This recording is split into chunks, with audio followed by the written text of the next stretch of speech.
You are standing in a funeral room beside someone you loved, and the cool air seems to stop at your wrists. The room is silent. Your hand moves toward the still skin, then halts in the small space above it. Grief is already there, heavy and immediate. Beneath it comes another feeling, quieter and harder to admit, a pull to step back from the body itself. Shame follows the recoil. You want one last closeness, yet some part of you creates distance when loss demands contact. You may treat that recoil as a private failure, an irrational reaction, a cold modern habit. Your hand remains suspended above the body.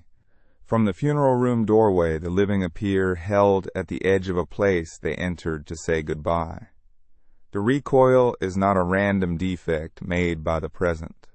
It comes from an old survival response shaped by exposure to disease cues around the dead, pathogen avoidance through disgust and withdrawal from decay. That defense can remain active during bereavement and charge a hidden price. Its age is not measured by the buildings around you, the polished floor, or rituals arranged in a single afternoon. It belongs to the deep human past, before any family now living could have imagined rooms where death is managed behind closed doors. That depth matters because this response is not a private quirk carried by a few unlucky people. Nearly everyone alive inherits the capacity to recoil from signs of decay. It sits within ordinary human equipment, shared across languages, cities, families, and customs. Grief may be personal. The capacity for this other reaction is not. Intentional burial has no single proven motive. Bones and soil cannot tell us that every grave came from disease avoidance, and a marked resting place cannot be reduced to one survival impulse. Human care for the dead has always carried meanings that do not fit inside a single explanation. Still, you feel the pull to withdraw while love asks you to remain near. It reaches from the deep human past, proving that the reaction is older than the funeral room. The threshold keeps the living at one side and the dead at the other. At a hospital corridor, a covered gurney passes you on its way behind a drawn curtain. Your shoulders set hard. You move aside before anyone asks. The response is active in that ordinary modern moment, reading death's physical presence as a signal to create space. Your feet obey the small command. Your breath shortens. Attention fixes on what has passed by. It does not wait for a ceremony, a belief, or a conscious decision. It rises under the language people use around loss and under the careful procedures meant to contain it.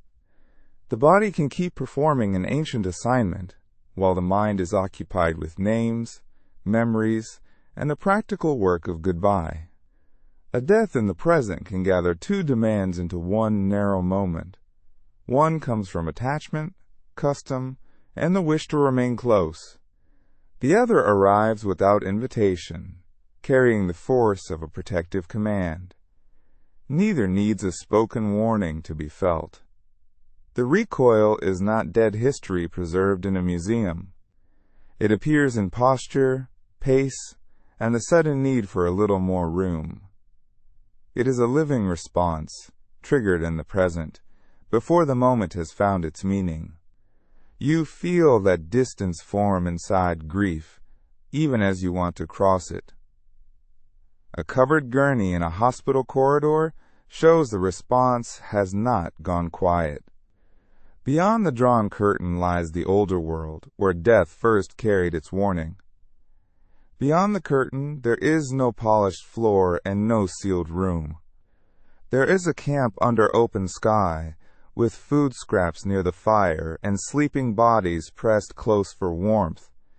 A human body lies apart from the living. Flies gather around it. The smell changes as the remains decay. People keep their distance. Death leaves visible signs. Still flesh, altered skin, fluids, insects, and the odor of decomposition can signal infectious material. Contact with that material carries danger. A hand that reaches too quickly, a child who wanders close, a person handling remains without care can meet what the living cannot see. Disgust makes the body act before deliberate reflection. The stomach turns, the face tightens, feet shift away. This is pathogen avoidance, a fast refusal of decay cues that reduces one route of exposure to infection.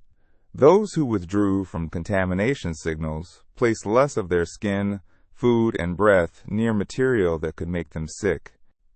The dead were handled in varied ways across human history. Bones and soil cannot assign every burial to disease avoidance, and no grave can be made to carry one motive alone. Yet before any resting place was marked, the decaying body itself demanded space from the living. That same refusal still lives under your skin. When a changed smell reaches you, your breath catches before thought has chosen its words. The camp kept distance from the remains because distance could matter. In a neglected apartment, a maintenance worker opens a door and finds human remains after death. The air carries the heavy odor of decomposition. The worker stops at the threshold, covers the mouth, and steps back from the room. That retreat is useful. Decomposition cues warn of material that can carry infection. Covering the mouth limits direct exposure. Creating space keeps hands away from surfaces, fluids, and insects near the remains. The response does not need a speech from the mind. It moves the body away first. Modern procedures can contain a death scene, yet the old signal still recognizes what it was shaped to recognize. A foul smell, altered flesh, and swarming flies remain practical warnings. In those moments, disgust is not cruelty toward the dead. It is a protective refusal of contact with possible contamination. You know the movement in smaller forms. Your nose catches something spoiled in a refrigerator, and your hand pulls back before you inspect it. Your throat tightens at the sight of mold spreading across food. The body treats decay as information, then creates distance. That reflex can still prevent contact with harmful material. It works because it does not wait for certainty. By the time you decide what you are seeing, your body has already taken a step away. A funeral room can contain and prepare the body, yet the still face and altered skin can wake the same old refusal. Nothing in the room asks you to flee. The body still creates space as though decay stands close. At a final viewing, you move toward the person you loved and stop before the last touch.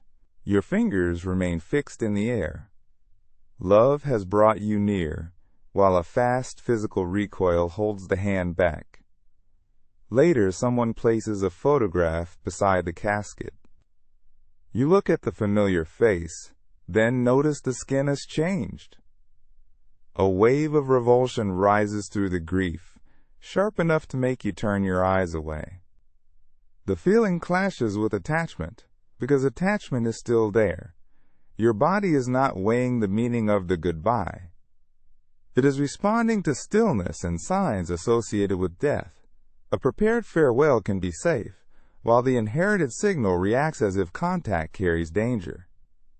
The recoil enters before you can decide what it means. What it takes from the moment remains hidden inside the space between the hand and the dead. At a bedside after death, a family member looks down at a hand that no longer moves. The wish is simple. Hold it once more. Yet the fingers hesitate, then draw back before contact. The skin is still, the room has gone quiet, and the body spends energy resisting a movement the mind wants to make. Closeness is interrupted at the edge of the bed. Later, you enter a private room where relatives have gathered around the dead. Their voices drop. Your attention fixes on the face, on the unmoving mouth, on a change in color that you did not expect to notice. Calm leaves first. Your stomach tightens, your breathing becomes shallow, and you begin watching the body instead of hearing the people beside you. Grief now has to compete with physical unease. During a home vigil, someone asks whether you want to sit nearer. You remain standing by the doorway, measuring the distance without meaning to. You want to remember the person, yet the final image becomes tied to the need to look away. That is a separate loss. Memory carries the face, the altered skin, and the recoil together. Grief, family custom, and the circumstances of death shape these moments. They do not erase the older refusal already set in motion by stillness and bodily change. What began as a fast withdrawal from contamination cues can take touch, calm, and attention from a goodbye. Your hand is warm, but it remains close to your chest while the dead hand lies uncovered before you. The response can block contact, even when the room itself is safe. It persists because the warning does not wait for permission. At a hospital room after a death, relatives stand near the bed while a nurse removes the remaining equipment. The body is clean. The air is controlled. Nothing asks you to protect yourself from contact. Yet the stillness, changed skin, and silence carry the same signs the inherited response was shaped to notice. That is why the safe farewell can still feel physically difficult. The response does not measure the safety created by preparation, modern care, or a sealed room. It reacts to cues associated with a dead body. The mismatch resolves there. Your mind knows whom you love and where you are. Your body receives a warning before that knowledge can settle the reaction. You tell yourself to step closer. You focus on the person rather than the body. You remind yourself that the hands have been cleaned and the room is safe. Then your shoulders remain tight. Your eyes return to the face. A small part of you keeps searching for distance. You can also avoid the room entirely, waiting in the corridor while others go in. That preserves immediate calm, yet it can leave the farewell unfinished in your memory. You can force yourself across the room, yet effort does not stop the stomach from turning, or the breath from catching. Willpower meets a response built to act before reflection. You stand among living relatives, hearing their quiet voices, while your feet resist carrying you closer to the bed. The body can withdraw from a contained death scene without judging the person who died. That conflict is where the cost begins to show its full shape. At a home vigil, a cloth covers the face of someone you loved. You stand close enough to lift it, close enough to offer the last touch you have delayed. Other relatives wait nearby.